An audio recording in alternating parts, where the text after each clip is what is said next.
لاجواب مصطفیٰ ہے، لاجواب مصطفیٰ ہے، بدر العلا ہے مصطفیٰ ہے، شمس الضحیٰ ہے مصطفیٰ ہے، لاجواب مصطفیٰ ہے، لاجواب۔ اور یہ شعر بھی بڑا خاص ہے، بڑا آسان ہے، نعت بھی ایسی ہے کہ ہر کوئی اس کو سمجھ جائے۔ پھول سے تتلی نے پوچھا، نبی علیہ السلام کی جب بات آتی ہے تو یقین جانیے آپ صلی اللہ علیہ وسلم پر ہمارا سب کچھ قربان، اسی لیے سید اعلیٰ نے فرمایا وہ جو نہ تھے تو کچھ نہ، وہ جو نہ ہو تو کچھ نہ، جان ہے وہ جہاں اور جان ہے تو جہاں۔ جی نبی علیہ السلام کا صدقہ ہے جو طرح طرح کی نعمت میں میسر ہے، اور ان کا یوم ولادت آتا ہے تو پتہ نہیں کیسے امتی سانپ سوکھ جاتا ہے، نہ کوئی حدیث ہے نہ کوئی ان کا ذکر ہے۔ حالانکہ قرآن حدیث سے نبی علیہ السلام کا جو ذکر قرآن حدیث پاک اس سے بھری بھری، تو یہ المیہ ایسے لوگوں کے لیے افسوس و تشویش ہے کہ جو نبی علیہ السلام کا یوم ولادت آتا اور پھر بھی جو ہے کوئی ان کے یہاں چون چرا کسی بھی طرح کوئی ہلچل نظر نہیں آتی، جس کو حکیم الامت احمد یار خان نے فرمایا نثار تیری چہل پہل پر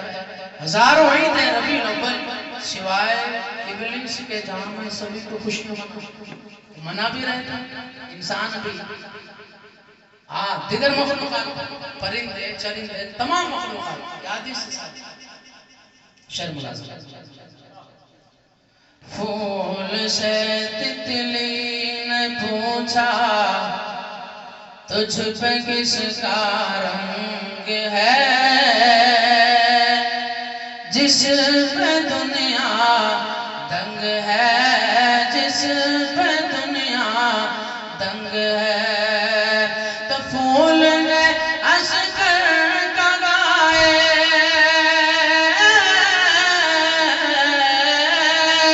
تو پھول نے اشکر کا گائے، سن لے تو میں لاجواب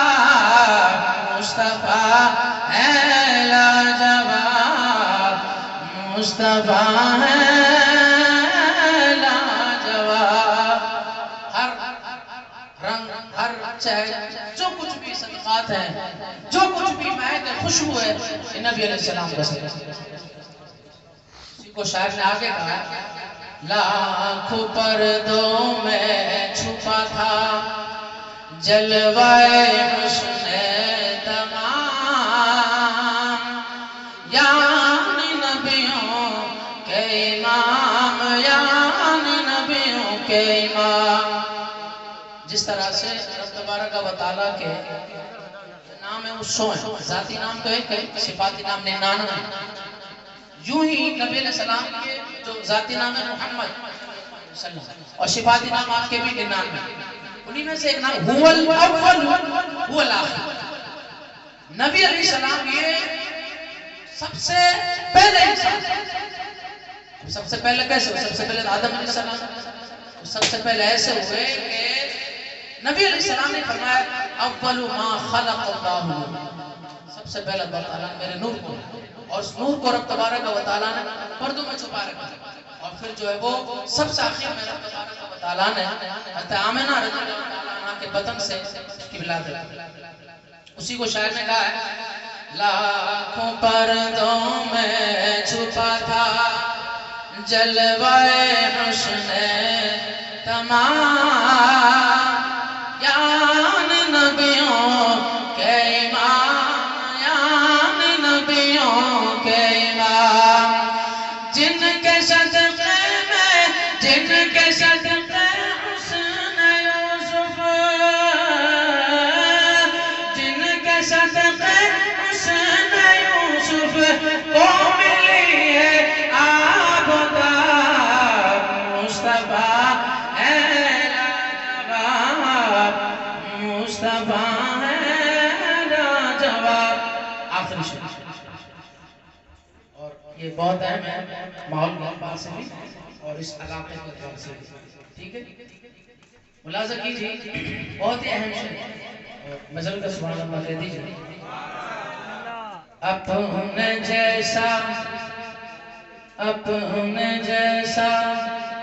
یہ اس کی غمازی کی گئی ہے. جو لوگ کہتے ہیں وہ تو نبی علیہ السلام عام انسان تھے، آئے اور ٹائم پورا وہ چلے گئے. عام انسان تھے نبی علیہ السلام کے بارے میں. یہ کوئی فائر نہیں ہو رہا ہے، یہ ما ثبت من کتاب جی، جو ان کے اکابرین ہیں، تواقیت اربعہ ہیں، ان کی کتابوں میں لکھا عام سے انسان. اور جو سمجھ لیجیے جیسے گاؤں کے بڑے چودھری صاحب ہوتے ہیں ویسے نبی علیہ السلام. یہی جھگڑا ہے جی. ہمارا جھگڑا یہ نہیں جناب جو ہے ہاں جو نیاز نہیں کرتا وہ بد مذہب ہے،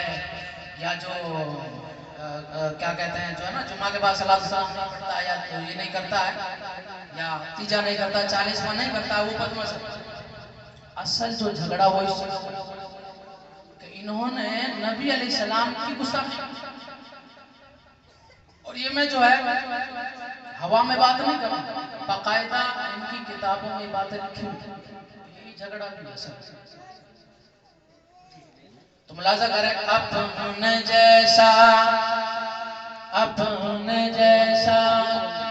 کہنے والوں احمد مختار کو، سید ابرار کو، سید ابرار کو، اب بھی توبہ کر کے کہہ دے،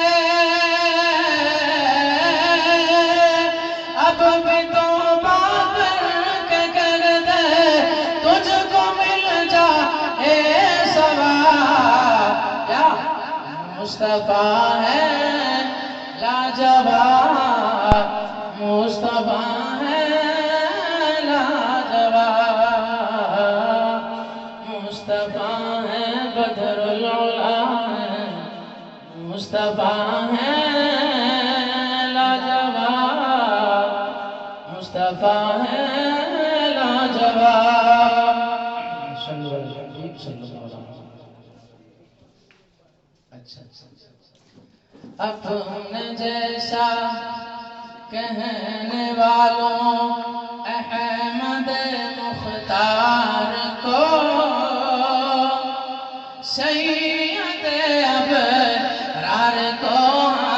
سید ابرار کو، سید ابرار کو، اب بھی توبہ کر کے کہہ دے، اب بھی توبہ کر کے کہہ دے، تجھ کو مل جائے ثواب. مصطفیٰ ہے لاجواب. یعنی مصطفیٰ کو یوں نہ کہو ہماری طرح بشر ہے، بلکہ یوں کہو مصطفیٰ ہے لاجواب، مصطفیٰ ہے لاجواب. جی ٹائم ہمارا جو ہے گزرتا جا رہا ہے. اب کچھ اہم ہمارا جو عنوان تھا اس میلاد النبی صلی اللہ علیہ وسلم، اور یقیناً جب خوشی ہوتی ہے دیکھیے جو نوجوان ہوتے ہیں تھوڑا کم رکھیں، جو نوجوان ہوتا ہے ان کے کاندھوں پہ پوری جو نا امت کا بوجھ ہوتا ہے. نوجوان جیسی ٹھان لیتا ہے اور جو کوشش شروع کر دیتے ہیں رب تبارک و تعالیٰ اس میں مدد فرماتا اور کامیابی ملتی ہے. جی تو یہاں کے ایسے جو نوجوان ہیں ماشاءاللہ جو اس سلسلے میں جذبہ رکھتے ہیں، نبی علیہ السلام کا عشق حقیقی معنوں میں دم بھرتے ہیں اور یہ محفل کا انعقاد کرتے ہیں، وہ بہت بہت مبارکبادی کا لائق ہے. اور یہ جو محفل ہے یہ اس لیے جو ہے نا اس کو کیا جاتا ہے جیسے رمضان المبارک تبارک و تعالیٰ نے ہمیں عطا فرمایا. تو رمضان المبارک اس لیے میں عطا نہیں فرمایا گیا کہ جو ہے رمضان آئے تو عبادت میں لگ جاؤ، نماز روزے جو ہے نا اس کی پابندی کرنے لگ جاؤ، نہیں۔ رمضان المبارک کو جو عطا کیا گیا اس کا جو مقصد ہے وہ یہ ہے کہ میرے بندوں کے اندر جو کمی کجی آ گئی ہے، جو سستی آ گئی ہے میری عبادت کے متعلق، تو وہ رمضان المبارک اس لیے آتا ہے کہ تاکہ دوبارہ سے رمضان المبارک میرے بندوں کو دوبارہ سے جو ہے ایک طرح سے جو ہے وہ ان کے اندر طاقت بھر دے، ان کو جو ہے چارج کر دے، اور پھر 11 مہینے جو ہے تبارک و تعالیٰ کی بات ہے۔ ایسے ہی جو ہے میلاد النبی صلی اللہ علیہ وسلم کے جو پروگرامز ہوتے ہیں ان کا بھی مقصد ہے، یہی درس ہے کہ اس میں جو باتیں آپ کو بتائی جائیں انہی باتوں پر پورے 11 مہینہ بالکل ثابت قدم رہیں اور استقامت اس پر انشاءاللہ عقیدہ ہمارا محفوظ ہے۔ تو ایسے جو نوجوان ہیں وہ مسائل بھی سیکھتے ہیں، اور اس دور میں جس دور کے بارے میں فرمایا گیا بادروا بالاعمال فتانا قطع اللیل المظلم، یہ مشکات المصابیح کی حدیث سے بات، حدیث کرنے والے حدیث سنیں،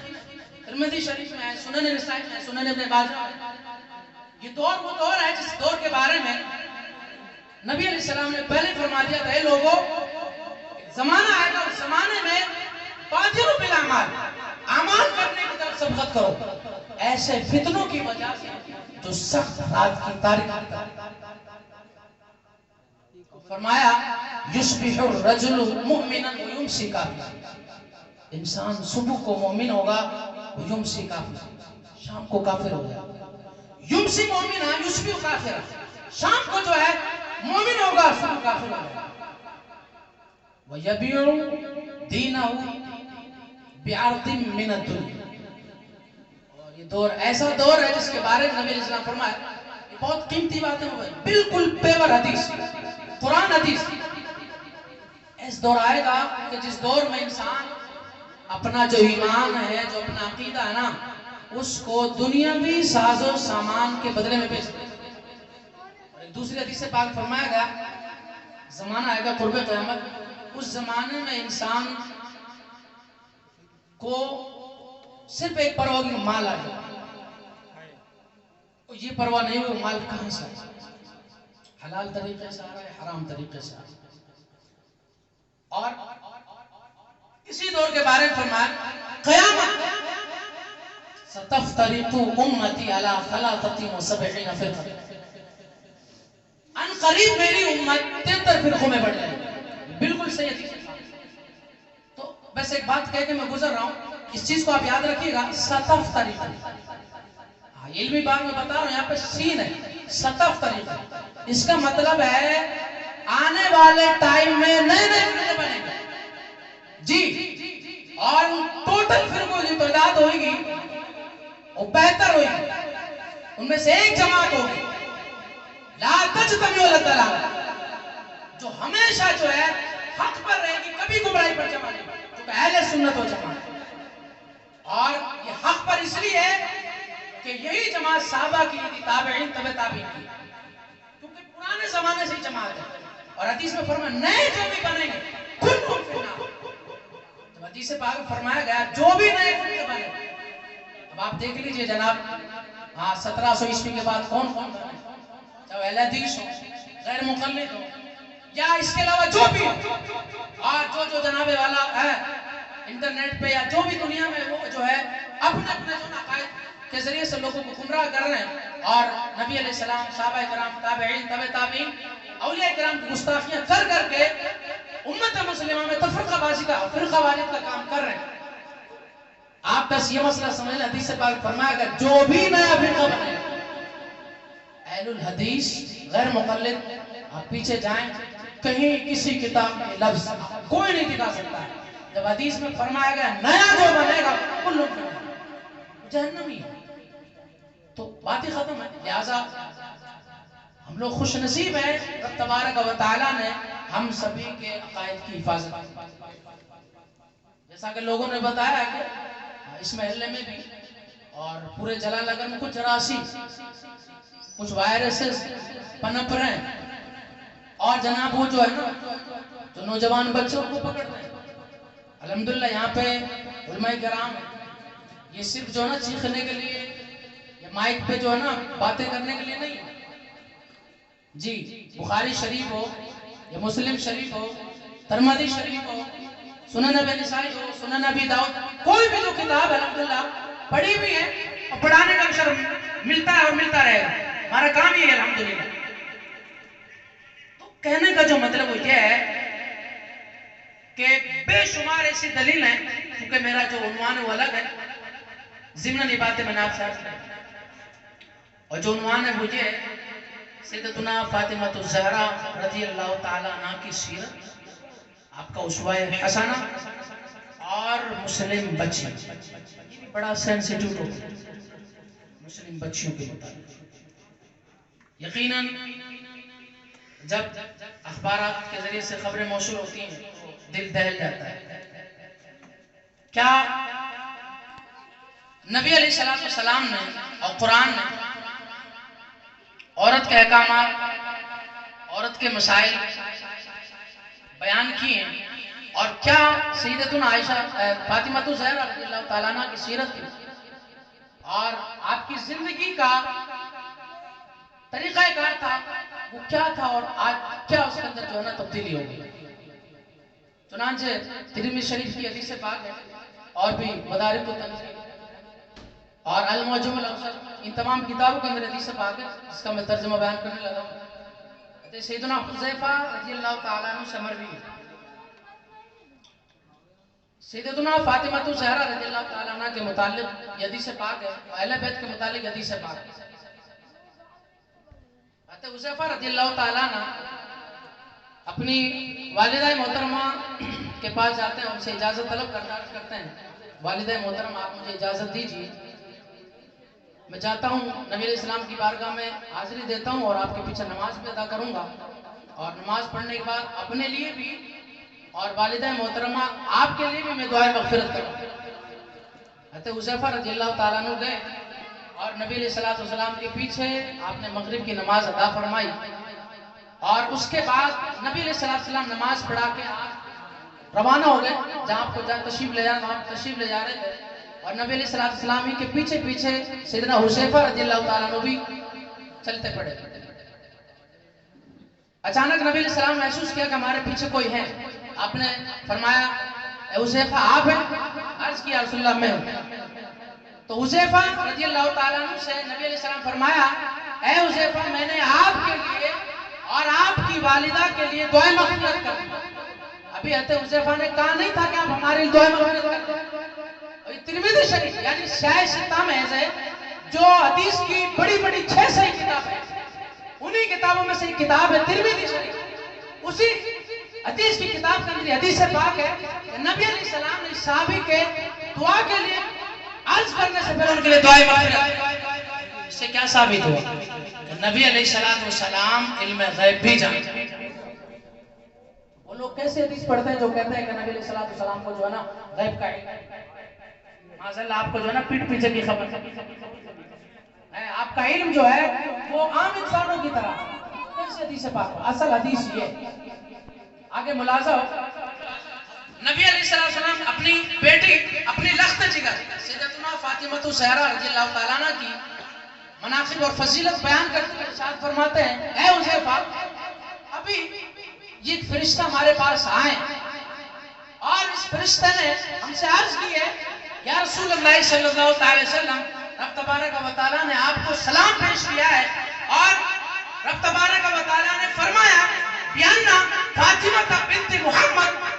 سیدت نساء الجنہ و بیان الحسن والحسین سیدہ شباب اہل الجنہ. کہتے فاطمہ الزہرا رضی اللہ تعالیٰ عنہ یہ جنتی عورتوں کی سردار ہے، اور امام حسن اور امام حسین یہ جنتی نوجوانوں کا. تو یہ سیدتنا فاطمہ الزہرا رضی اللہ تعالیٰ عنہ کی شان. رب تبارک و تعالیٰ نے قرآن مجید میں اور نبی علیہ السلام نے اپنی احادیث کے اندر بے شمار احادیث کے اندر سیدتنا فاطمہ الزہرا رضی اللہ تعالیٰ نے فضیلت بیان کی، آپ کے مناقب بیان کی. اسی طرح سے حضرت فاطمہ الزہرا رضی اللہ تعالیٰ عنہ کا جو معمول زندگی تھا وہ یہ تھا کہ آپ جب آپ کا نکاح منعقد ہو گیا سیدنا علی رضی اللہ تعالی عنہ کرم اللہ وجہہ الکریم سے، اور آپ جب ان کے گھر پہ تشریف لائی تو جو بھی آپ کا کام تھا، چکی پیسنے کا، مشکیزہ لانے کا، پانی لانے کا، یا روٹی بنانے کا، تنور میں روٹی لگانے کا، جو بھی گھر کے کام کاج ہوتے ہیں بذات خود سیدتنا فاطمہ الزہرا رضی اللہ تعالیٰ عنہ خود کرتے۔ حدیث پاک کا مفہوم ہے، المعجم الاوسط یا اس کتاب کے اندر حدیث پاک لکھی، اس کا ترجمہ ہے سیدتنا فاطمہ الزہرا رضی اللہ تعالیٰ عنہ بڑی محنت اور مشقت جفا کشی قریشی کے ساتھ جتنے بھی امور خانہ داری تھے سب کو آپ سر انجام دیتے تھے۔ ایک مرتبہ وہی ہوں کہ نبی علیہ السلام کی بارگاہ میں کچھ غلام اور باندیاں پیش کی۔ سیدنا علی رضی اللہ تعالیٰ عنہ نے حضرت فاطمہ الزہرا رضی اللہ تعالیٰ عنہ سے فرمایا کہ فاطمہ آپ جائیے اور اپنے والد محترم سے کچھ باندیاں لے آئیے تاکہ وہ آپ کے کام میں آپ کا ہاتھ بٹا دیں۔ سیدتنا فاطمہ الزہرا رضی اللہ تعالیٰ عنہ حضور علیہ السلام کی بارگاہ میں حاضر ہوتی ہیں اور عرض کرتی ہیں یا رسول اللہ کام زیادہ ہے، اگر کچھ باندیاں مجھے بھی مل جاتی، ایک مل جاتی تو بڑی مہربانی ہوگی۔ تو پھر جو ہے نبی علیہ السلام نے اپنی بیٹی کو کیا درس دیا، یقیناً ایسی بیٹی کہ جن کی کوئی مثال نہیں، ایسی بیٹی کہ جن کے شہزادوں نے اسلام کے پرچم کو نیچے نہیں ہونے دیا، اپنا سر جو ہے وہ اپنا جو ہے وہ کٹا دیا، شہید کروا دیا، لیکن پرچم اسلام پر آنچ نہیں آنے دی۔ ایسے شہزادوں کو دنیا میں لانے والی جو شخصیت ہے، جو ذات والا قرار ہے، وہ سیدتنا فاطمہ الزہرا رضی اللہ تعالیٰ عنہ کی ہے۔ وہ فاطمہ الزہرا رضی اللہ جن کے اندر کوئی کمی نہیں ہے، اس فاطمہ الزہرا رضی اللہ تعالیٰ عنہ سے نبی علیہ السلام فرمایا، اور نبی علیہ السلام کا جو فرمان تھا وہ حقیقت میں حضرت فاطمہ الزہرا کے لیے نہیں تھا، بلکہ قیامت تک آنے والی اس امت کی نبی علیہ السلام کی بیٹیاں ہیں، ہماری ماں بہنیں ہیں، اسلامی بہنیں ہیں، ان کے لیے درس تھا، ان کے لیے پیغام تھا، ان کے لیے جو ہے اہم جو ہے نبی علیہ السلام درس دیا۔ السلام جو ہے اپنی بیٹی اپنے لخت جگر فاطمہ الزہرا رضی اللہ تعالیٰ عنہ سے فرماتے ہیں، اے بیٹی گھر میں چاہے جتنے بھی کام آپ بذات خود ان کاموں کو کیا، اور آپ کہہ رہی ہیں کہ مجھے تھکاوٹ ہو جاتی ہے، میں تھک جاتی ہوں، تو اے بیٹی میں آپ کو ایک وظیفہ دیتا ہوں۔ یہ بخاری شریف کی حدیث پاک ہے جس کا میں مفہوم اور ترجمہ پیش کروں، اور وہ وظیفہ کیا ہے؟ وظیفہ اتنا عام ہے، اتنا کامن ہے کہ فاطمہ الزہرا رضی اللہ تعالی عنہا کی نسبت سے اس وظیفے کا نام تسبیح فاطمہ۔ یہ وہ تسبیح فاطمہ جو جس کو بھی پتا ہوا نماز کے بعد یہ جب بھی موقع ملتا ہے بکثرت جو ہے نا اس کا ورد اور وظیفہ کرتا ہے، اور تسبیح فاطمہ پھر جو ہے نبی علیہ السلام فرمایا، اے فاطمہ جو بھی امور خانہ داری ہے، جو بھی گھر کے کام کاج ہیں، آپ بذات خود ان کو سر انجام دیں، اور اگر آپ کو تھکاوٹ ہو جاتی ہے، آپ تھک جاتی ہے، تو آپ جب بستر پر جائیں، جب آرام کرنے جائیں تو 33 بار سبحان اللہ، 33 بار الحمدللہ اور 34 بار اللہ اکبر آپ پڑھ لیا کریں۔ جو بھی آپ کی تھکاوٹ ہے، جو بھی آپ کے اندر جو ہے پریشانی آتی ہے، سب جو ہے اس تسبیح کی برکت سے رب تبارک و تعالیٰ دور۔ آج بھی جو ہے اس تسبیح کی برکت ہے، رب تبارک و تعالیٰ اس کے برکت سے اور سیدنا فاطمہ الزہرا رضی اللہ عنہا کے صدقے سے، ان کے طفیل سے، جو بھی انسان عقیدے کے ساتھ اللہ کی ذات پر بھروسہ کرتے ہوئے کام کاج کرنے کے بعد تھکاوٹ کے بعد اس تسبیح کو پڑھ لیتا ہے، نماز کے بعد جس نے وظیفہ بنا رکھا ہے وہ کبھی بھی جو ہے کسی بھی طرح سے جو ہے تھکتا نہیں ہے، پریشان ہوتا ہے۔ تو یہ سیدتنا فاطمہ الزہرا رضی اللہ تعالیٰ عنہ کی سیرت ہے اور آپ کا اسوہ حسن ہے۔ سیدتنا فاطمہ الزہرا رضی اللہ تعالیٰ عنہ کے متعلق بہت سارے حدیث ہیں، انہی حدیث میں سے ایک حدیث یہ ہے، نبی علیہ السلام فرمایا، اے لوگو فاطمہ کی ناراضگی میں اللہ تعالیٰ کی ناراضگی، اور وہ اس طرح سے کہ فاطمہ یہ مجھ سے، اور جس نے حضرت فاطمہ الزہرا رضی اللہ تعالیٰ عنہ کو تکلیف دی گویا اس نے مجھے تکلیف دی، اور نبی علیہ السلام کو تکلیف دینے کا مطلب یہ ہے جس کو غالباً حضور مفتی اعظم ہند مصطفیٰ رضا خان رحمۃ اللہ تعالیٰ نے فرمایا دو عالم خدا خدا کی رضا خدا کی رضا چاہتے ہیں دو عالم خدا چاہتا ہے رضا محمد. یعنی جو ہے رب تبارک و تعالیٰ کی جو رضا ہے وہ نبی علیہ السلام کی رضا اور نبی علیہ السلام کی رضا آپ کا جو اہل بیت ہے اور اہل بیت میں جو مین سیدتنا فاطمہ الزہرا رضی اللہ تعالیٰ عنہ ہے ان کی رضا گویا جس نے فاطمہ الزہرا رضی اللہ عنہ تکلیف دی نبی علیہ السلام تکلیف دی اور جس نے نبی علیہ السلام کو تکلیف دی اس کا ٹھکانہ سبھی جانتے ہیں کام پہنچا. اب اہم بات سیدتنا فاطمہ الزہرا رضی اللہ تعالیٰ عنہ کی جو سیرت اور آپ کا جو اسوہ حسنہ آپ کے جو اخلاق کریمانہ اس میں اہم اور امپورٹنٹ جو بات ہے جو تو آپ کو رب تبارک و تعالیٰ نے بے شمار خوبیوں سے اور ایک بات یہ بھی آپ کو پتا ہونا چاہیے کہ اس طرح سے بچوں کی ولادت ہوتی ہے تو عام جو عورت ہیں تو وہ ناپاک ہو جاتی ہیں نفاس کا خون آتا ہے لیکن رب تبارک و تعالیٰ نے فاطمہ الزہرا رضی اللہ تعالیٰ عنہ کو شان عطا فرمائی ہے کہ آپ کو کبھی اس طرح کی ناپاکی طاری نہیں. رب تبارک و تعالیٰ نے آپ کو اس طرح کے جو عام عورتوں کو جو ناپاکیاں طاری ہوتی ہیں ان تمام ناپاکیوں سے رب تبارک و تعالیٰ نے فاطمہ الزہرا رضی اللہ عنہ بالکل جو ہے صاف ستھرا رکھا. جہاں سیدتنا فاطمہ الزہرا رضی اللہ تعالیٰ عنہ کے اندر یہ خوبیاں ہیں وہیں پر اہم جو خوبی آپ کے اندر وہ ہے باحیا شرمدار. یہ ایک ایسا آپ کی اخلاق آپ کو اسوہ حسنہ آپ کی سیرت کا باب ہے جو قیامت تک آنے والی ہر مسلم بچی اور ہر اسلامی بہن کے لیے نمونہ ہے آئیڈیل ہے اور یقین جانیے کہ جو کام سیدتنا فاطمہ الزہرا رضی اللہ تعالیٰ عنہ نے اپنی زندگی میں کر کے چلی گئی وہ ایسا کام ہے اگر اس کے کام کو کوئی سر انجام دے اور ان کی سیر پہ کوئی چلے یقیناً اس کا ٹھکانہ جو ہے وہ چل. تو سیدتنا فاطمہ الزہرا رضی اللہ تعالیٰ عنہ کی سیرت کا جو اہم باب ہے وہ یہ آپ باحیا اتنی باحیا تھی کہ آپ جو ہے پانی لاتی تھی جو گھر کے کام کاج سب کرتی تھی پوری زندگی آپ کا جو ستر ہے آپ کا جو چہرہ ہے جو اعضاء جن کا چھپانا فرض ہے کسی بھی جو ہے غیر محرم نے دیکھیں قیامت تک جب آپ کے مثال پر. اور سیدتنا فاطمہ الزہرا رضی اللہ تعالیٰ عنہ آپ جو ہے نبی علیہ السلام کے وصال کے بعد غمگین رہتی تھی رنجیدہ رہتی تھی. یہ بھی مسلم شریف کی حدیث سے پاک ہے. اور رسول اللہ صلی اللہ علیہ وسلم کے وصال کے بعد آپ کبھی آپ کے چہرے پر مسکراہٹ نہیں ہے. ایک ہوتا مسکرانا ایک ہوتا ہنسنا قہقہ لگانا. تو ہنسنا قہقہ لگانا یہ تو سنت ہے ہی نہیں. جو آواز سے جو ہنسا جاتا ہے یہ سنت ہے ہی نہیں. سنت تبسم ہے مسکرانا. اور جو مسکراہٹ ہے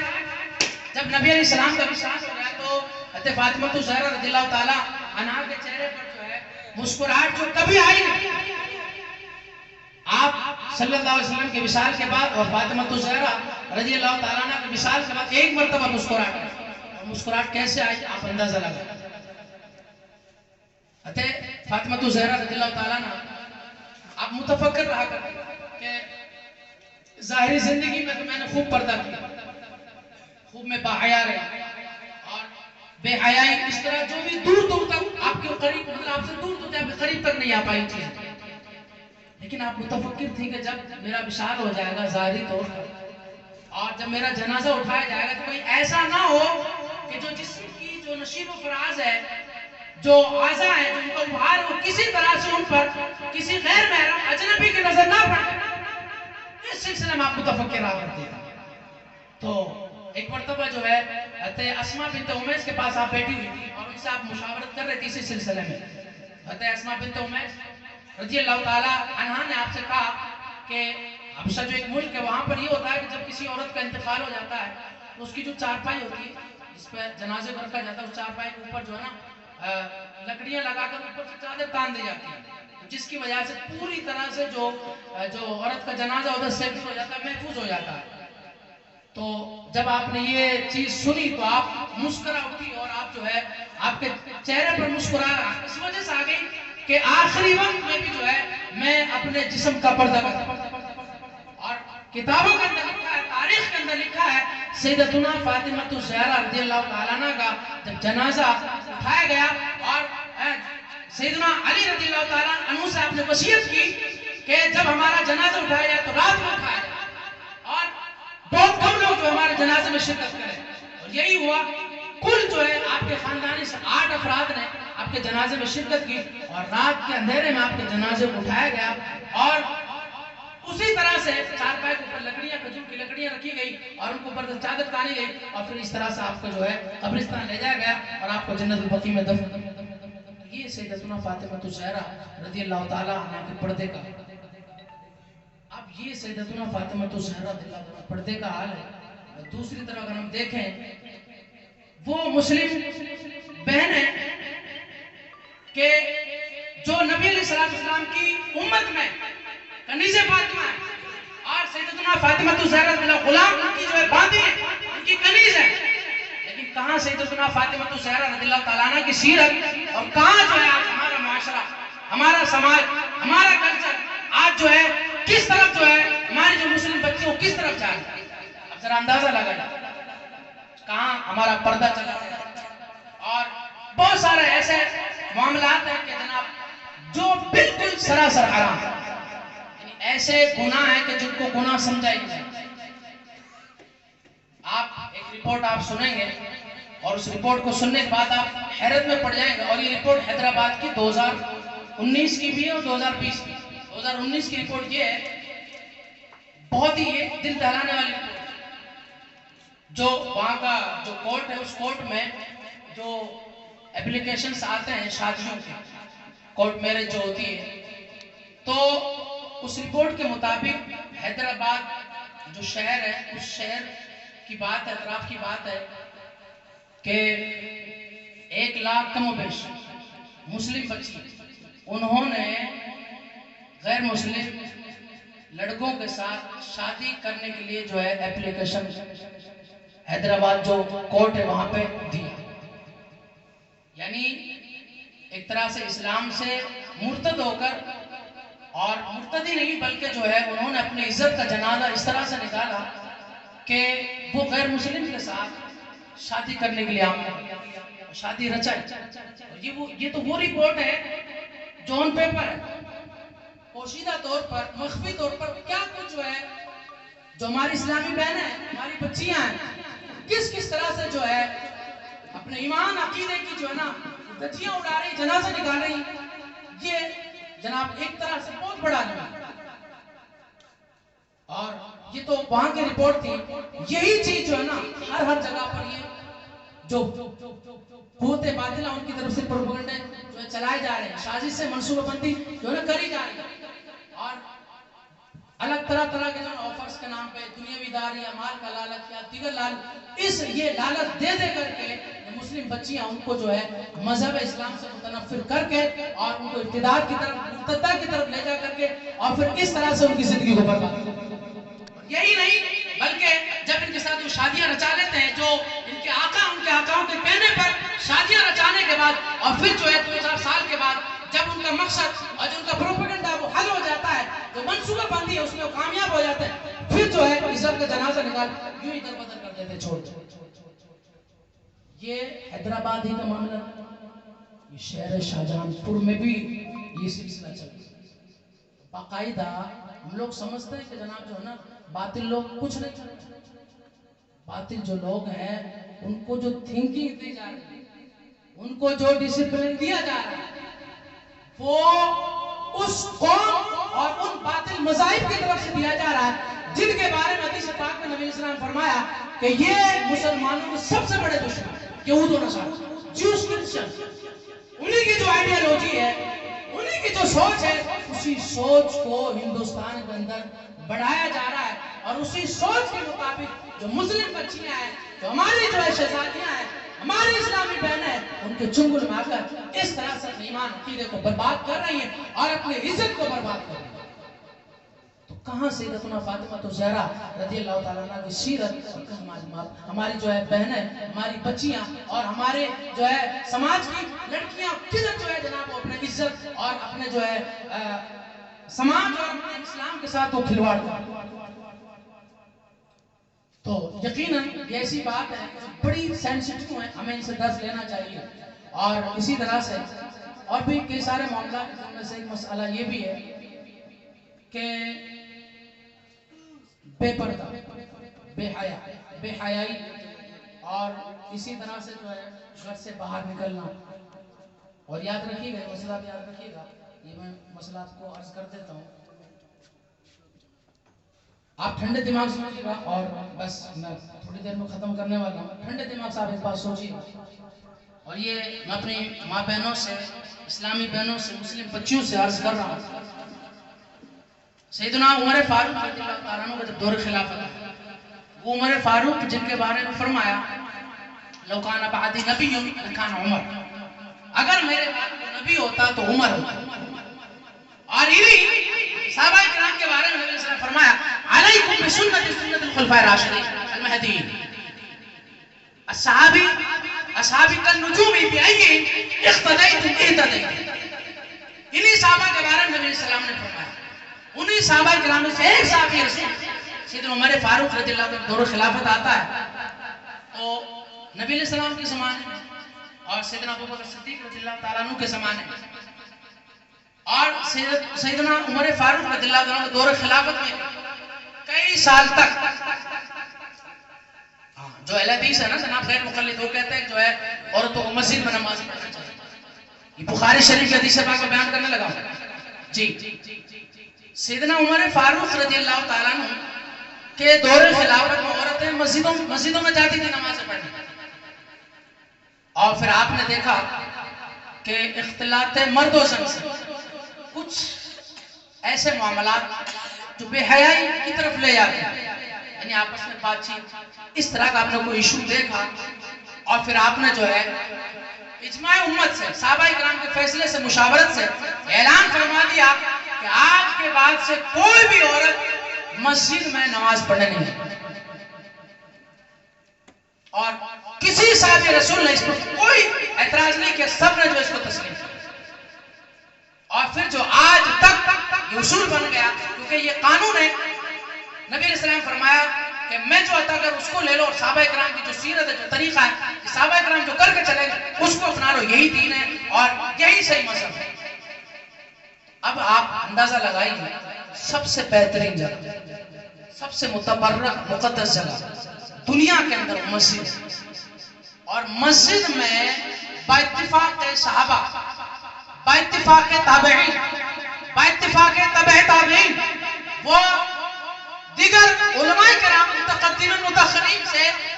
یہ متحقق اور مثبت ہے کہ عورتوں کا مسجد میں نماز پڑھنے کے لیے جانا ناجائز. میں پوچھنا چاہتا ہوں، مسجد میں عورتوں کو جو جانے سے منع کیا گیا، کیوں؟ کیونکہ سیدنا عمر فاروق رضی اللہ تعالیٰ عنہ پہ مرد اور عورت کے اختلاط ملنے سے ایک جگہ جمع ہونے مسئلہ دیکھا. جو مسئلہ آج مسئلہ نہیں ہے بلکہ بہت بڑا جو ہے نا، ایک طرح سے جو ہے نا بہت سمجھ لیجیے کہ پورے معاشرے کو تباہ کیے ہوئے. اور پھر یہی بات کہ سیدنا عمر فاروق رضی اللہ تعالیٰ عنہ نے عورتوں کو مسجد میں نماز پڑھنے سے منع کر دیا، یہی بات عائشہ صدیقہ رضی اللہ تعالیٰ عنہ تک پہنچی. پھر عائشہ صدیقہ رضی اللہ تعالیٰ عنہ فرمایا اگر یہ معاملہ رسول اللہ صلی اللہ علیہ وسلم اپنے زمانے میں دیکھتے تو اپنے زمانے میں عورتوں کو مسجدوں میں آنے سے منع کرتے. تو عورتوں کو مسجد میں آنے سے روکا، جو کہ سب سے مقدس اور متبرک جگہ ہے. اسی طرح سے عورت عیدگاہ نہیں جا سکتی، عورت قبرستان نہیں جا سکتی. عام طور پہ دیکھا جاتا قبرستان نہیں جا سکتی. اب میں جو ہماری اسلامی بہنیں سن رہی ہیں، اسلامی مائیں، پردہ نشین خواتین، ہماری بہنیں بچیاں جو سن رہی ہیں، میں آپ سے پوچھنا چاہتا ہوں ٹھنڈے دماغ سے آپ بتائیے کہ وہ جگہ جہاں پر اگر مرد نہ جائے، لا صلاۃ لجار المسجد الا فی المسجد، اگر کوئی مسجد کا پڑوسی ہے اور وہ مسجد میں جا کے نماز نہیں پڑھتا، اس کی نماز نامکمل ہے، نماز ہو نہیں سکتی ہے، کیونکہ جماعت کے ساتھ نماز پڑھنا یہ واجب ہے۔ عورتوں سے کہا جا رہا ہے مسجد میں نہیں جانا، ایسی جگہ سے عورتوں کو روکا گیا۔ تو جب ان تمام جگہوں پر عورتوں کو جانے سے روک دیا گیا تو بھائی مزارات پر جانے کی اجازت کیسے دی؟ ٹھنڈے دماغ سے سوچیے آپ، اور کیا کچھ نہیں ہوتا مزارات۔ سیدی اعلیٰ حضرت دیگر جملہ علماء سنت کے اتفاق سے دور حاصل چونکہ مزارات پر جانے سے بے شمار خرافات ہیں، بے حیائی، بے پردگی، بے شرمی، اختلاط مردوں سے خلاف شرع امور سر انجام دیے جاتے ہیں، بے ادبی اور طرح طرح کی باتیں جو ہے وہاں پہ رونما ہوتی ہیں، جن کے پیش نظر علماء کرام نے قرآن حدیث کی روشنی میں فرمایا کہ عورتوں کا مزارات پر جانا بھی ناجائز و حرام۔ یہ بھی جو ہے ذہن میں بٹھا لیا جائے۔ ہاں، وہ جو بزرگ ہیں، جو اللہ کے ولی ہیں، غریب سے اگر ہم ان کے نام کے لیے اشارے ثواب کریں گے، ان کا صدقہ مانگیں گے، اللہ تعالیٰ غریب عطا فرمائے۔ اور اسی طرح سے ایک حدیث پاک اور پھر ختم، یہ مدارک یا المعجم الاوسط کے اندر یہ حدیث پاک ہے کہ رب تبارک نبی علیہ السلام حدیث پاک فرمایا، اس کا مفہوم ہے 3 لوگ ایسے ہیں جو جنت میں داخل نہیں ہوں۔ سنیے گا، اور یہ درس بھی ہے اس کا نا، ہمیں اپنی اصلاح بھی کرنی ہے، اور میلاد النبی صلی اللہ علیہ وسلم کا پروگرام ہے، لیکن میلاد النبی میں بھی خطاب ہونا ہے، تو ہمیں یہ ٹاپک دیا، اس لیے میں اس پہ بیان کر رہا ہوں۔ یہ درس آپ کو دیا جا رہا ہے، آپ اس سے کچھ سیکھ لے گا، جہاں عقیدے کی آپ کو حفاظت کرنی ہے، اپنے عقیدے کو فروغ باطلا جو پنپ رہے ہیں اور ہمارے عقائد کو بگاڑنے کی کوشش کرتے ہیں، اور ان کا کام پتہ کیا ہے؟ ضمناً بات آ جاتی کہنی پڑتی ہے۔ دیکھیے، کوئی بھی مسئلہ ہے، مثال کے طور پر جو ہے وہ نبی علیہ السلام کے متعلق ہو، آپ کے علم غیب کے متعلق ہو، آپ کی ذات کے متعلق ہو، آپ کے اختیارات کے متعلق ہو، یا دیگر جو فروعی مسائل ہیں ان کے متعلق حدیث ہو، یا رفع الیدین والا، آمین بالجہر ہو، یا قرات خلف الامام، کوئی بھی مسائل اس طرح کے جو بھی ہیں، ایک ایک مسئلے پر ایک ہزار حدیثیں، سینکڑوں حدیثیں موجود ہیں۔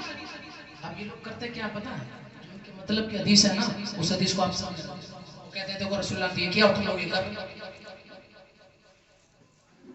تو اس طرح سے جو ہے نا ہمارا عقائد جو ہے برباد کیا جاتا ہے، اور اس طرح سے جو ہے ہمیں گمراہ کیا جاتا ہے۔ تو یاد رکھیے گا، اہل حدیث پاک فرمایا گیا، غالباً مسلم شریف حدیث پاک ہے، نبی علیہ السلام فرمایا کہ میری امت میں جماعت ہوگی، تظاہرون علی الحق الی یوم القیامہ، قیامت تک جو کہ حق پر گامزن، وہ فرقہ نہیں ہوگا، وہ جماعت ہوگی، اور وہ جماعت اہل السنہ و جماعت۔ جی، صحابہ کرام رضوان اللہ، آخری وقت میں جب ان سے پوچھا جاتا آپ کون ہیں، سیدنا عبداللہ ابن عباس کہتا ہے نحن اہل السنہ و جماعت، تابعین کہتے ہیں نحن اہل السنہ و جماعت۔ تو یہ جماعت ہے۔ اب جناب جو نئے نئے فرقے بن رہے ہیں نا، اس بارے میں نے بتایا، ٹھیک۔